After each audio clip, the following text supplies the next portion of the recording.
Good evening. I'll call this meeting of the Cartersville City Council to order. If you will please stand for our invocation and pledge.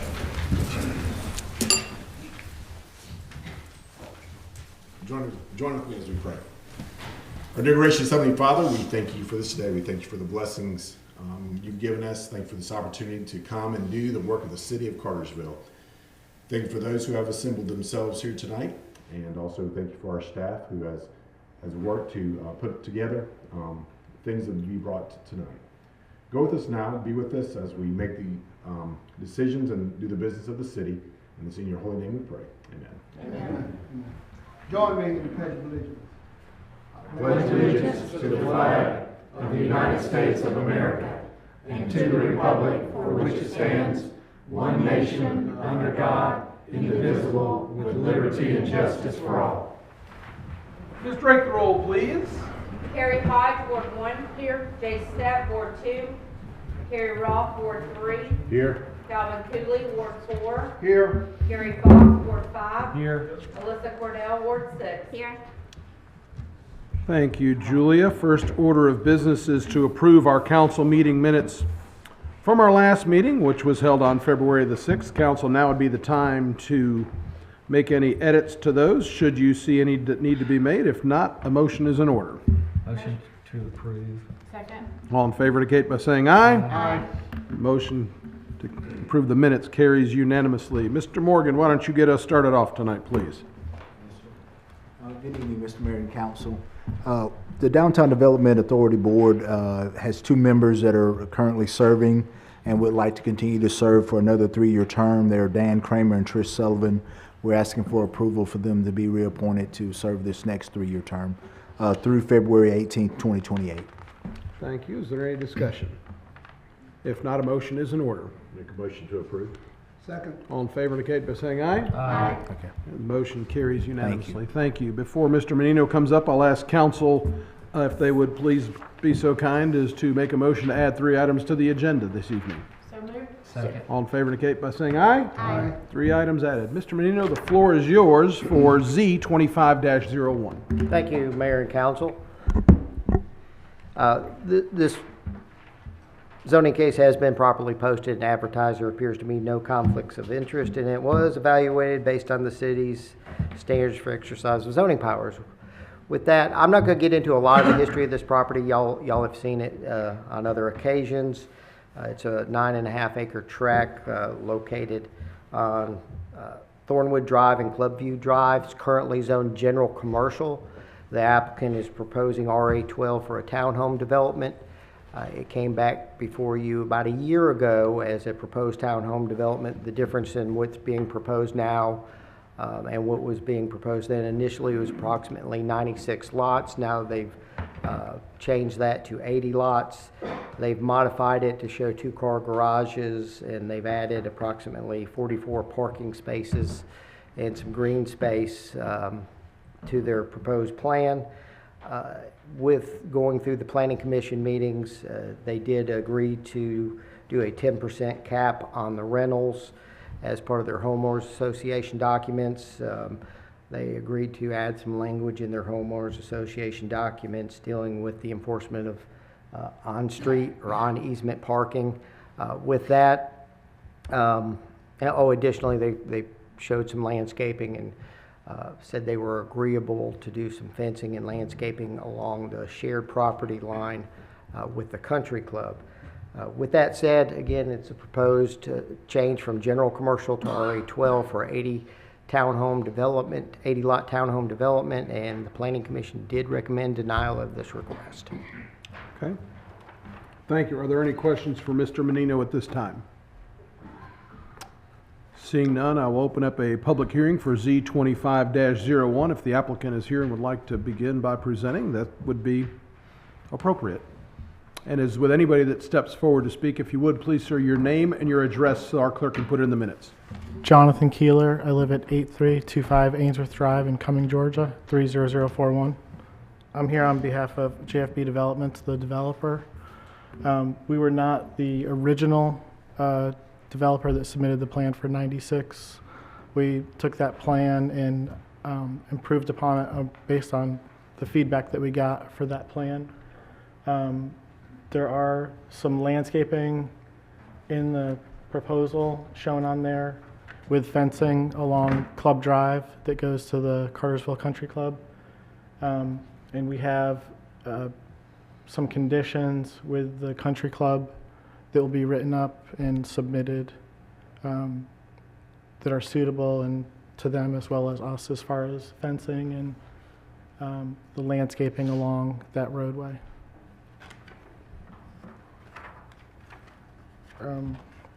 We think this is a much better suited, I know the feedback on townhomes is not great, but we think it's a much better situation for townhomes than it would be for something in the GC zoning as far as, you know, things that we see up and down the street. We think it's better suited for that, and there are residential areas already in and around it. And with the private drive, it seems to work better with it being townhomes.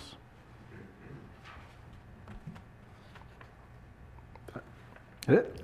Yes. Okay. I guess my first question was, as submitted, do these plans meet the design standards for the city of Cartersville? As far as the dimensions, Yeah, as far as our development regs, is it in line with the development regulations? I had some notes of that, Mayor. There may need maybe a variance needed for the rear versus front access. Other than that, we haven't reviewed the engineering of the plans yet. But right now, looking at it, we are aware that there is at least probably one variance necessary, and that would be for the rear versus front entry. Okay. is that Okay. Any other questions at this time? thank Thank you. you, sir. And we're in the midst of Z25-01. Again, anybody wishing to step forward to speak for or against may do so at this time.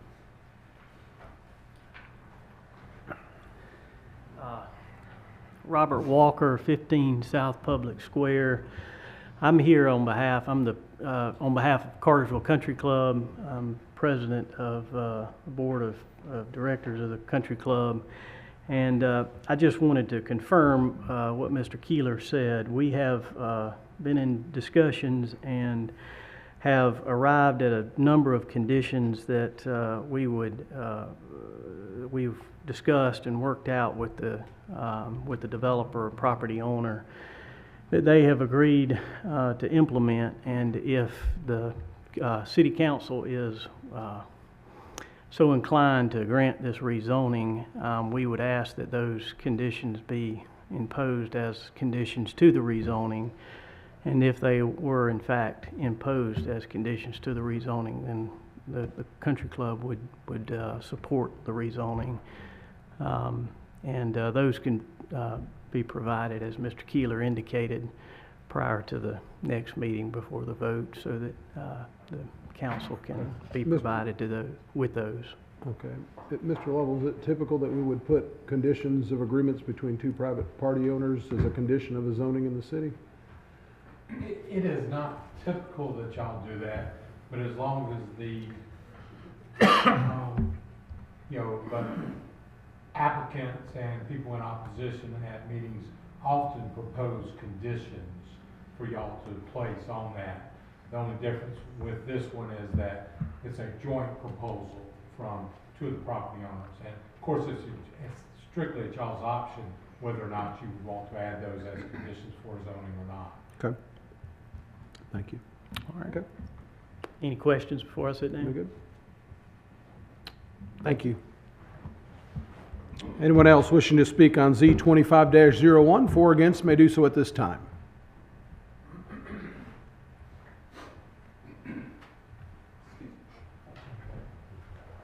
Hi, my name is Keith Kirkman. I live at 9 Winfield Drive, Cartersville. And my question about that property that they're trying to rezone, where is the main entrance or the two entrances going to be on Thornwood Drive, which is a private drive on that side? Mr. Menino or Mr. Lovell, if y'all could Now, I'll answer. show you Thornwood Drive. You see it going from Thornwood subdivision to the right of the page, back towards Clubview Drive on the left of the page. They have two entrances off that private drive or Thornwood Drive. come So will that drive stay private? in. Yes. Okay, so it won't be any interest on the backside to the country club drive? No. Because I don't know. Not based on their proposal, no. Yeah, because the volume of traffic that comes out there, and then if you add 80 townhomes, so you're looking at about 2.5 people in there, plus the vehicles, you have a congestion on Club View Drive and Country Club Drive in the morning between, I would say, 7 to 9:30 with the school buses plus the vehicles. And if you back up, I mean, it's a dangerous kind of intersection because it's a three-way T. And then plus you have the traffic coming from the QT that can't turn out left legally onto Grassdale Road. So they use that road. So that's where the problem's going to be at with the additional volume of traffic. That's my main concern. Okay. Thank you, sir. All right. Well, one of my main concerns.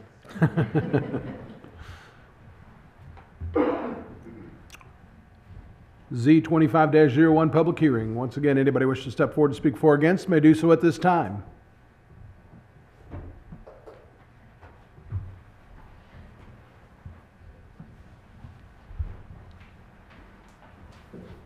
Hello, I'm Deborah Mason. I live at 11 Winfield Drive, Cartersville, Georgia. I have the same concern about the traffic, and I also still have this concern about the flooding. So if you put this amount of units in a 9.5 acre area, is that going to resolve the flooding that is done? Because right there on that private drive, and I had pictures once before I came, one other time, and now I have pictures showing it still has a flooding problem when the water is receding. So not is it's my concern because it backs up into my yard. They keep saying there's no retention pond there, but it is. And I have pictures there. So that is also going to affect the new residents that the new property that they're trying to put there. My concern is what have they decided to do to resolve that issue, along with the traffic issue. Again, you have the bank there, you have the car wash there, you have the storage facility there, you have the Maritel or something suites there, you have the little shopping center on that corner there, and then you have QT. So that doesn't give ample access for traffic to go in and out, and then it still floods. So if they need to address that, I'm not an architect, but I still say 80 units is way too much for 9.5 acres. Thank you.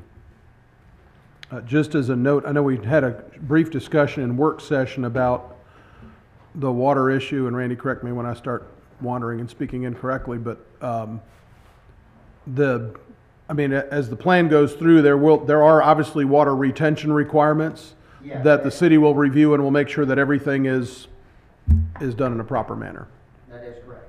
And for the planning commission, and I don't know if it was included in the package or not, Mr. Hargreaves did a drainage flow where the drainage is coming through Thornwood and then goes out across Country Club Drive back down towards Pettit Creek, and then the water within that development goes to that pond that's right there. So he's aware of where the water's going and showed that to the planning commission.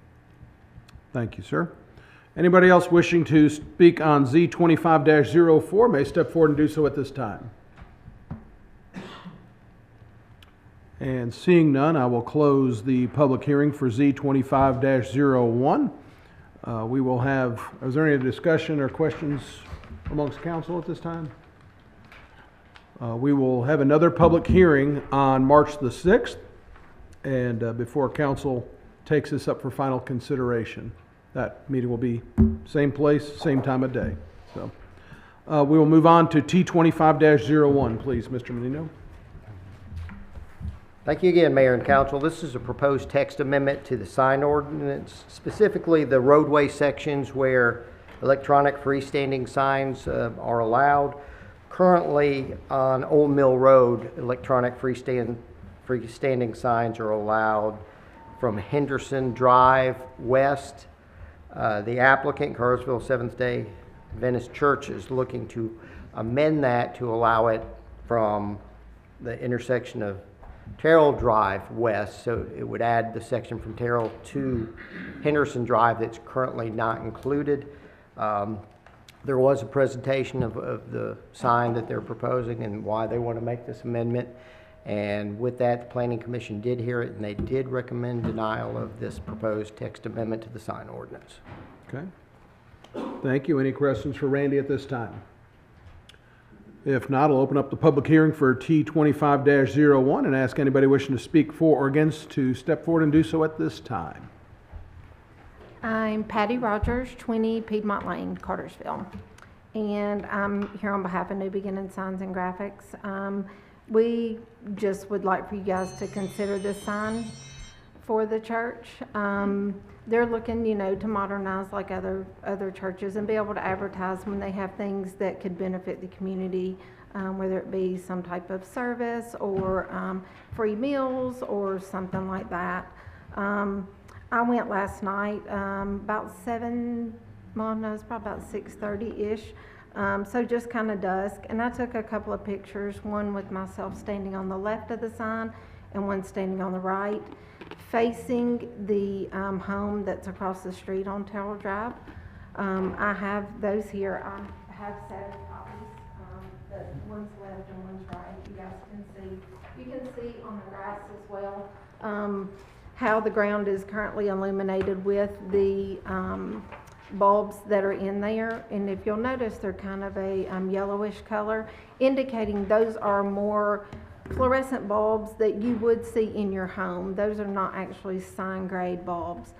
Sign grade bulbs would actually be brighter than that, and the LED portion of the sign that they're wanting to do is only 36 inches, so 3 feet tall, by 6 feet wide, and it would be down below the name of their sign. There's a picture of it there. So it would be down below, so it's going to be really close to the ground. I took that picture that you guys are looking at now because the homeowner was at the Planning Commission meeting opposing that this sign be allowed. But if you look in that picture, and I didn't zoom in or anything, that's just a normal picture, not zoomed out, you can see, you can't even see like his front porch, and he did have some lights on in the home, but you can barely see those if you look at the picture of me standing on the street side, or the right hand side of the sign. You can barely see that his lights are on in his home. So his opposition was he didn't want a bright sign while he was watching TV. That's not going to be a problem considering the elevation from how low that sign is to how high his house sits up off the ground. And that's all I have. Yes? So are these lights on the sign now? Do you know, and I'm probably going to mispronounce this word. That's okay. The lumens of the lights compared to the lumens of what this sign will be? And Tim was here at the planning meeting last time, and he addressed the lumen issue. The lumens on this are going to be less than the really nice LED lights that you see going down the road on the big trucks these days. You know, it's going to be less than these fluorescent lights that exist there now. No, but these are actually a home bulbs that are in there right now. Yeah, so this is not sign standard lighting that is in there now currently. So if they update it, you are looking at something even brighter. And the LED sign at Cartersville Elementary School, there's currently a LED message board there. There was one at the primary school, and it got taken down when the school moved. But there is a non-conforming LED sign based on the sign ordinance now. That one is non-conforming. This would bring that sign into conforming as well.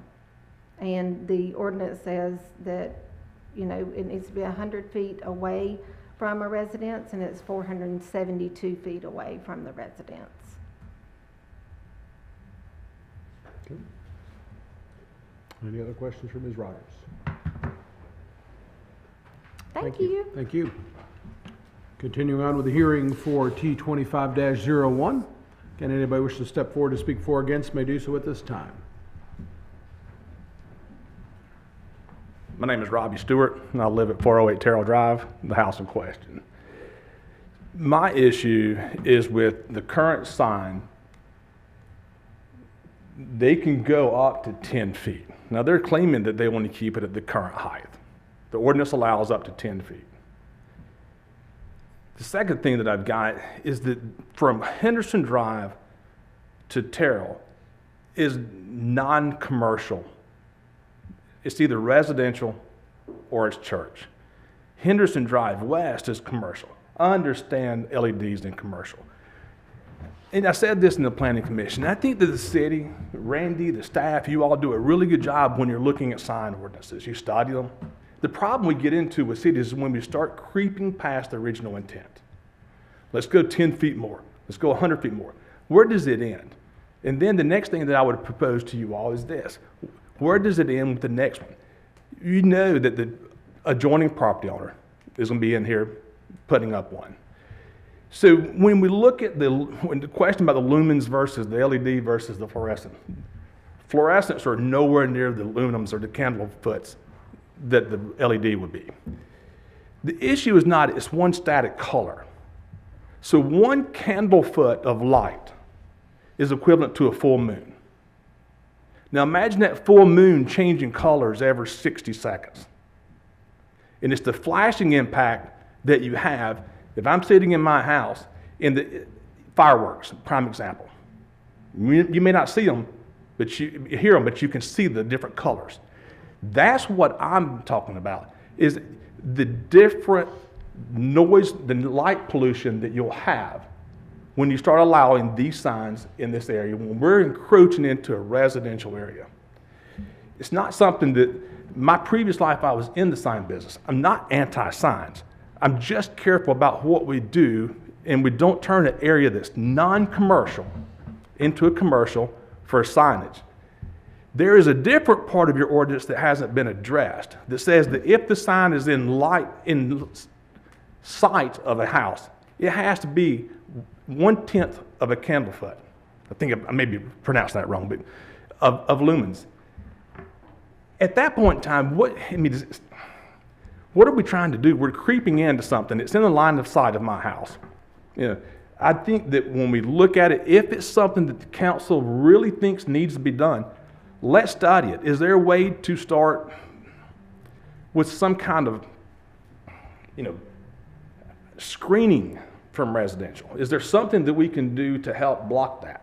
I just think that it's not needed. I think that it's something that the city would need more time to study, and I'm against it. So. Mr. Stewart, I got a couple questions. Yes, just sir. as we try to get information to make good decisions. Does the sign at the elementary school? Because I know that sets a little bit higher. I also know the angle at which it might approach. So there's two. So when I look at the elementary school, I look at the one I used to go to. It's shut. Right. It's the primary shut, school is what you're talking about. Yeah. And I know that sign's no longer there. That sign's no longer there. I can't see the one that's down at the elementary school from my house. When the primary school was there and that sign was up, did that have a negative impact at all? Are we able to see it? Mr. Mayor, I don't recall. I don't recall. So, and then secondly, your first concern was over the height of the sign and that the ordinance allows for up to 10 feet. That is, if there were to be some sort of condition on this particular piece of property that limited it to 5 feet or whatever the height of that currently is, does that? It would help some. I would lean more towards some kind of shielding in addition to that. I don't want to be sitting in my house and seeing the different colors of lights coming through.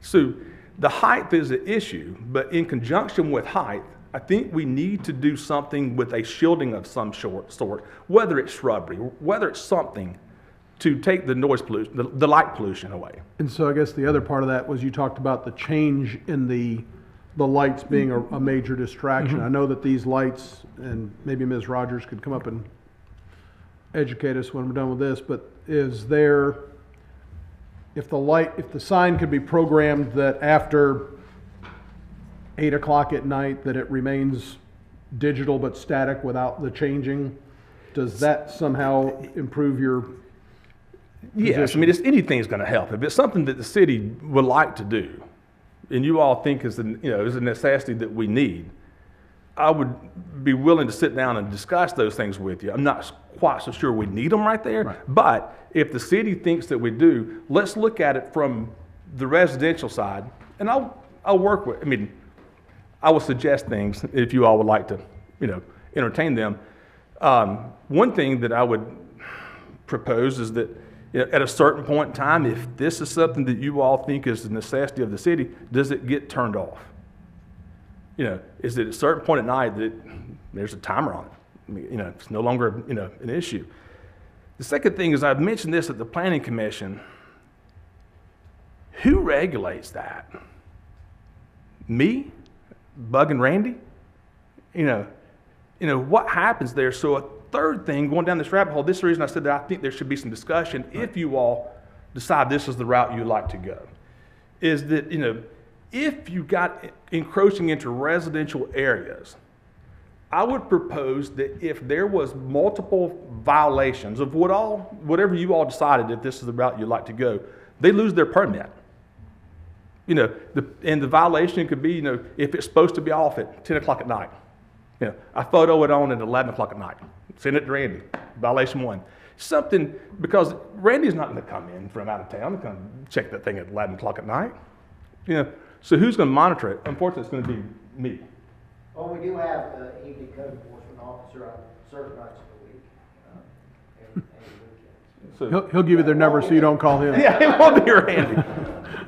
So there's things that, again, if this is the route the council thinks we need to go, I think there needs to be some more discussion on how that's done. I think that it would be prudent to look at it different than west of Henderson. Thank you, sir. Thank you. Any other questions? Thank you. And talking about T25-01, again, anybody wishing to step forward and speak for or against may do so at this time. And with that, I'll close the public hearing for T25-01. We'll have this, another public hearing, further discussion, and council consideration at our meeting on March the 6th. I have a question. Yes. Does the, Of whom, I guess? I don't know. I don't know Okay. if she has the answer. Does the church have an idea of how often their sign would change? That has not been relayed to us. We are actually contracted as an installer, so, but as part of that, it's an out-of-town company that they asked to do it, and we're installing. But these LED signs, you can program, that's something we would do in an ordinance and make it, because it's close to residential. Yes, you can make it where it only rotates like every, So I think right now the state law is 6 times a minute. Yeah. I cannot imagine them wanting to, they're not at a traffic light. Right. So you're just passing by it. Yeah. I'm just trying, but could you find out what their intention is? Because right now they've got, just the And I'm sorry to interrupt, but I think if it would be important, I think we would have to consider that it would be changing 6 times a minute, Yeah. unless we were to condition it, and That's then what I'm saying. it kind of goes to that point of, are we, how, it becomes an enforcement issue from there, but I'm not saying I don't want to, I'd like to know, but we're going to have to either condition it so that it's set to a certain way versus. Yeah.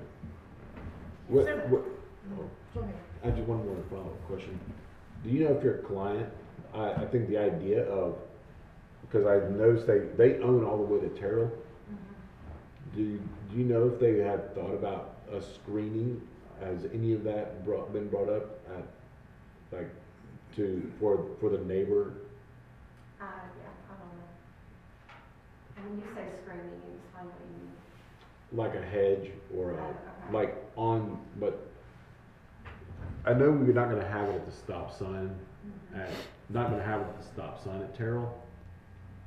But if you went back further from the angle of the residence, would that be something that, I think the height of the house though would have to be a pretty tall screen.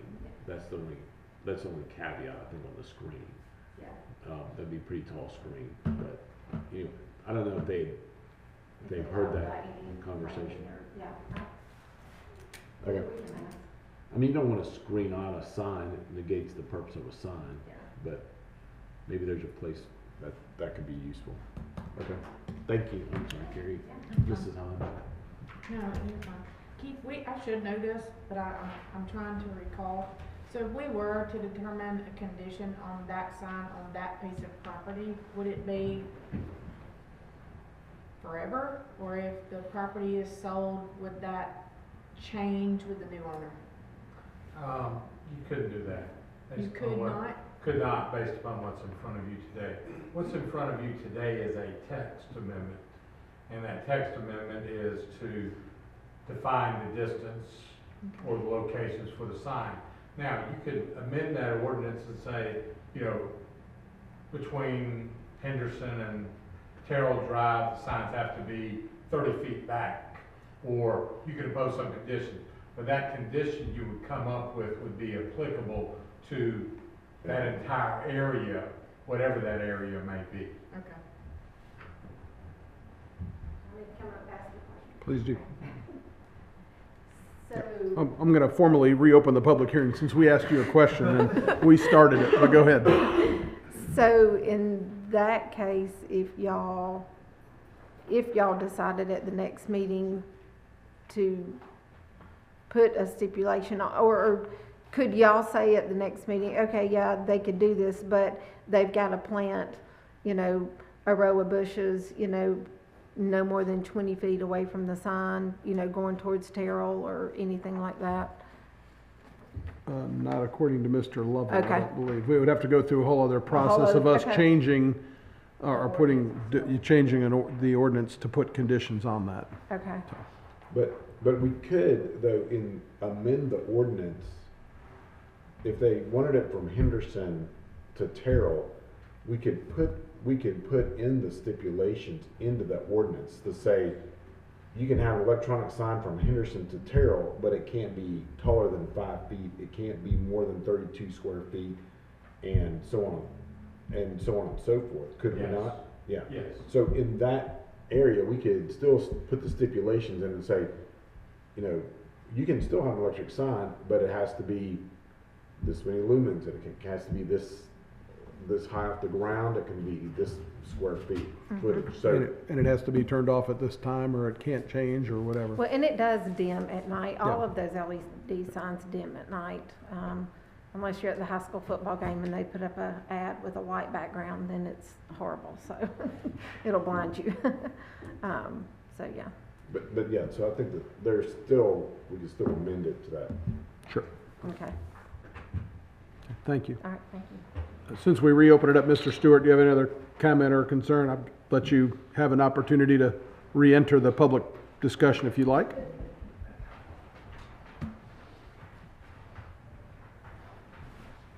I would suggest that if this is something that you all are looking to do, take your time and at least make it a special use permit. You know, don't just blanket that area. Have some control over it. And so that's my biggest fear, is that then it keeps on. So anyway, just please take your time, study it, don't make a rash decision on it. Thank you, sir. That being said, I'm going to close the public hearing for T25-01. And again, we'll take this up after another public hearing on March the 6th. Randy, you get to continue on here with ZMA 2501, which should be Thank rather you quick, again, I Mayor hope. and Council. This is our annual readoption of the official zoning map. It includes all the zoning cases and annexations from the previous year, and should be pretty cut and dry. Absolutely. I'll open up a public hearing for anybody that wants to comment on ZMA 25-01. We'll close the public hearing on ZMA 25-01, and again, we'll have another public hearing and a vote on March the 6th. Mr. Forsyth, you've got the next couple. Yes, sir. Good evening, Mayor and Council. The first item is a replacement aluminum sulfate or alum pump for the wastewater treatment plant. Replacement cost of $8,638 is a budgeted maintenance item. Request your approval. Thank you. Questions, comments, or motions? Motion to approve. Second. All in favor indicate by saying aye. Aye. Motion carries unanimously. Yes, sir. And the second item of mine is the laboratory flash scrubber replacement. We have two of these items, or appliances in our wastewater lab to clean glassware. They essentially take the place of a full-time person, since glassware is so important in that lab. This is a 2012 model that we're replacing, and it's gone. The replacement is $13,506.98, also a budgeted item. Request your approval. Thank you. Questions, comments, or motions? Motion to approve. Second. All in favor indicate by saying aye. Aye. Motion carries unanimously. Thank you, sir. Mr. Dixon, you were up, sir.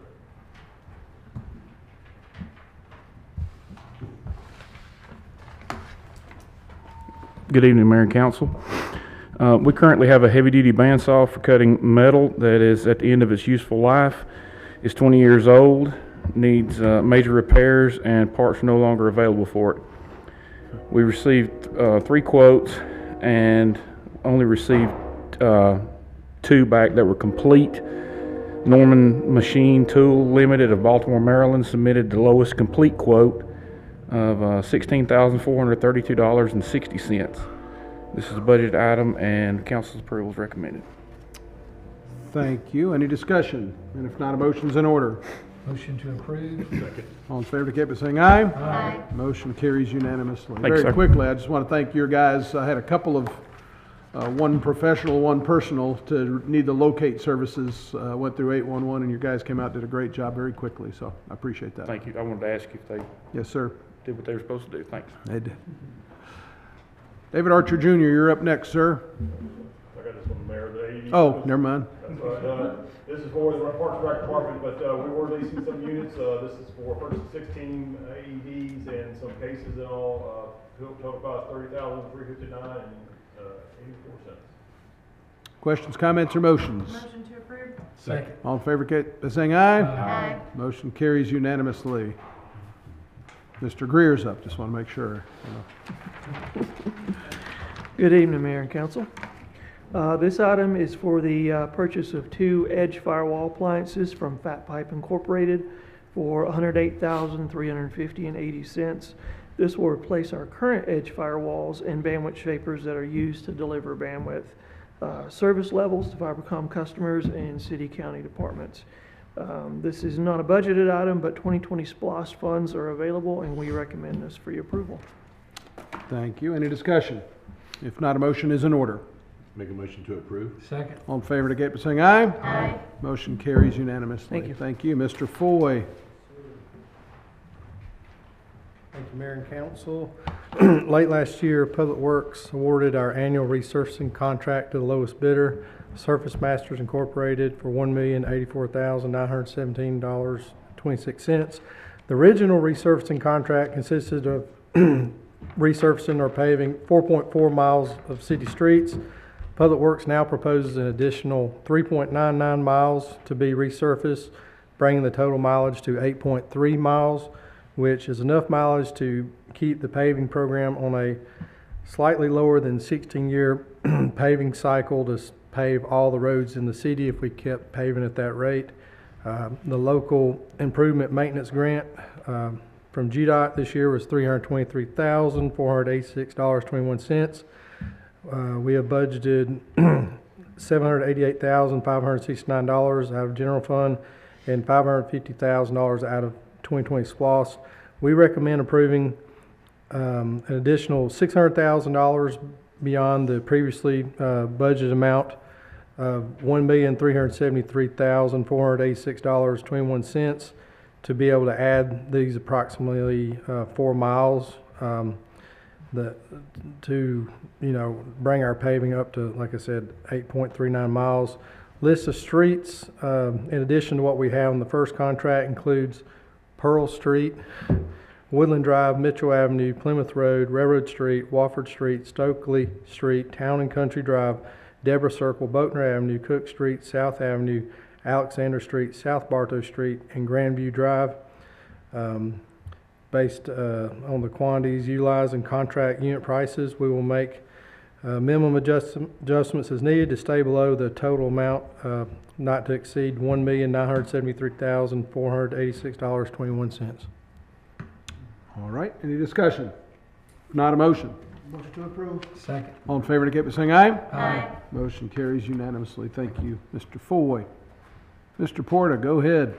We'll just reiterate, Stephen and Wade are working out as we prepare next year's budget. That was a goal on council visioning. We have taken care of that, but we will continue to budget to pave the streets in more between 15 and 20 years every year going forward. Next item is a memorandum agreement with the Georgia Quick Start with the Cartersville school system. This is an agreement they have in place with Quick Start, requires the mayor and council approval, so I recommend this for your approval. Chair will entertain a motion. Make a motion to approve. Second. All in favor indicate by saying aye. Aye. Motion, yes, go ahead. I knew I saw something about 6 months. Item 4 says term for 6 months on this. That's So their that's what, agreement they have. You've approved this in the past. I'm not sure why they'll do it longer, but. okay, they just do it There's every a 6 months? there's a state law for how long they can enter into agreements with certain departments, is what I was told, I think, some time ago. So they say. So they say. Next item, please, Mr. Porter. The indemnity agreement with GDOT, this is for our recreation center on Tennessee Street. We've gotten approval from GDOT, as long as this is approved, to have basically a road frontage or an entrance and exit out of there. So I recommend this for your approval. Questions, comments, or motions? Motion to approve. Second. All in favor indicate by saying aye. Aye. Motion carries unanimously. Next item is the contract performing services with Advocates for Children. The mayor and I met earlier this week with them, or actually last week. They've been losing some federal funding that helps children in Cartersville and Bartow County, and we are recommending approval of this agreement for $50,000 contribution to their organization. Thank you. Specifically, the CASA program and the Children's Advocacy Center that is, last year was used 414 times for recording interviews with Cartersville and Bartow County youth that were victims of crimes or abuse. And that service goes a long way to helping our investigators make cases to hold those people accountable that have done things to children. So I think it's a fantastic use of our resources. So, that being said, any other discussion?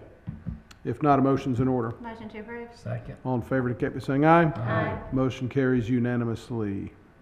Next item is amended agreement with Reeves Young, who is our contract construction manager at risk for the Tennessee Street Recreation Center, and this will just adjust the contract, actually rescind the contract that was approved last year, and this agreement will replace that one. This will be basically the difference is 100% of the savings, what we have going into it, will revert back to the city of Cartersville, so I recommend this for your approval. Thank you, and a good catch on that one, Dan. Questions, comments, or motions? Motion to approve. Second. All in favor indicate by saying aye. Aye. Motion carries unanimously. I reluctantly say. Go ahead, David, you got the next item, sir. Okay. Good evening, Mayor and Council. Parks and Recreation is seeking approval of the Dellinger Softball Complex Use Agreement to be entered into by and between the City of Cartersville School Board on behalf of the City of Cartersville School System and the City of Cartersville, and intended to establish the conditions by which the complex softball fields and field house will be utilized by each party. This agreement is subject to approval by the city manager and city attorney, and staff recommends approval. Thank you. Any questions? If not, a motion is in order. Make a motion to approve. Second. All in favor indicate by saying aye. Aye. Motion carries unanimously. Thank you, David. Mr. Morgan, you got the last couple before we get to our added ones. Yes, sir, Mr. Mayor and Council. We're asking approval to purchase a decent training system. It is the through a Sourcewell contract utilizing our account number 43081 with ADS in the amount of $460,206.89. This will be the new target system utilized for the revamp of the firing range. Thank you. Any discussion? If not, a motion is in order. Motion to approve. Second. All in favor indicate by saying aye. Aye. Motion carries unanimously. Next item for you, please, Freddie. Yes, sir. We're requesting approval. The departments have gone through and looked at items and vehicles, equipment and vehicles that need to surplus. We're requesting approval to lessees at Gov Deals to sell those surplus items. Thank you. Questions, comments, or motions? Motion to approve. Second. All in favor indicate by saying aye. Aye. Motion carries unanimously. Thank you. Mr. Lovell, you're going to handle the first two of those three added items that we put on the agenda earlier. Yes, Mayor. The first one is a resolution denying an annual item notice claim concerning the Jane Lane Vouchers accident involving a City of Cartersville school bus. It is recommended by staff for y'all to approve said denial. A motion is in order. Motion to approve. Second. All in favor indicate by saying aye. Aye. Motion carries unanimously. The second is, while a company was entering into a gas easement with the City of Cartersville, they actually transferred the property to their homeowners association. So I'm asking y'all to approve the rescission of the gas easement, and they will be forwarding us one with the correct property owners now. Gotcha. Motion to approve. Motion to approve. Thank you. Second. Well, I didn't make the motion. I was asking for a motion to approve and did it very awkwardly. I'll second the motion. Gary. So Councilman Fox had the motion. Councilman Roth had the second. Done. Yes. I'm still relatively new at this. All in favor indicate by saying aye. Aye. Motion carries unanimously. Mr. Porter, you've got that third added item, please. Yes, it's a right-of-way acquisition. So GDOT is working on the Sugar Valley Road Bridge project, and they have sent us some information needing to acquire some easement, some .092 permanent easement on some acres out there, and .108 fee simple. Going to be willing to pay us $12,200 for this acquisition, and I'm recommending approval of this so they continue on with that side of the property they need to acquire for the bridge replacement. Thank you. Any discussion? If not, a motion is in order. Motion to approve. Second. All in favor indicate by saying aye. Aye. And motion carries unanimously. Mr. Reinhardt, you have the financial report from December. Thank you, sir, and good evening. Good evening, Honorable Mayor and Council. We're looking at December 2023 and comparing to December 2024. And the general fund revenues increased over last year by $2.7 million. Expenses increased by $6.7 million. Two areas of revenue I look at monthly basis. Local option sales tax still have a shortfall there compared to last year of about $98,000. And building permits and inspection fees also has a shortfall there of about $456,000. And the water and sewer fund revenues increased over last year by $581,000. Expenses decreased by $308,000. This is due to increased personnel expenses, decreased operating expenses, increased debt service expenses, decreased capital expenses, and increased transfers to the general fund. Excuse me. And the gas fund revenues increased over last year by $762,000. Expenses increased by $653,000. This is due to increased personnel expenses, increased operating expenses, decreased cost of purchased gas, decreased capital expenses, decreased debt service expenses, and increases in transfer to the general fund. In the electric fund, revenues increased over last year by $2.8 million. Expenses decreased by $214,000. This is due to increased personnel expenses, increased operating expenses, decreased cost of purchased electricity, and increased capital expenses. Stormwater fund revenues decreased over last year by $6,000. Expenses decreased by $114,000 due to decreased personnel expenses, decreased operating expenses, and decreased capital expenses. Solid waste fund revenues decreased from last year by $50,000, and expenses increased by $27,000. This is due to increased personnel expenses, increased operation expenses, and decreased capital expenses. And finally, in the fiber optics fund, revenues increased over last year by $200,000. Expenses increased by $378,000. This is due to increased personnel expenses, increased operating expenses, and increased capital expenses. And the cash position for the month of December 2024, the unrestricted cash increased and the restricted cash decreased. SPOS account balances, 2014 SPOS, $237,949.46. SPOS 2020, $15,005,407.56. That is my report for the evening. Thank you, sir. Anything to add? Just as you see, all the numbers are trending very well. Even the general fund, after we built the fire station, all those costs are paid for. We're actually in the black. We don't have to use any reserves on that one, so we are trending very well. The fiber optic department had that truck roll over to this fiscal year. That's why they're over, basically showing a net loss, but they'll see we'll pick that up through the rest of the year. That was money that we're going to pay for out of reserves because of the budget last year. But thanks, Tom, and you guys for a job well done. Thank you. Any questions or comments? Thank you. Thank you, sir. Is there anything else that needs to come before council tonight? There's a Black History Parade downtown at Saturday, 1:30. It is. You should have gotten a notice if you've got the My Cartersville app that there'll be some road closures and should be a good time. Anything else? Thank you for that, Councilman. If not, Chair will entertain a motion to adjourn. So moved. Go USA.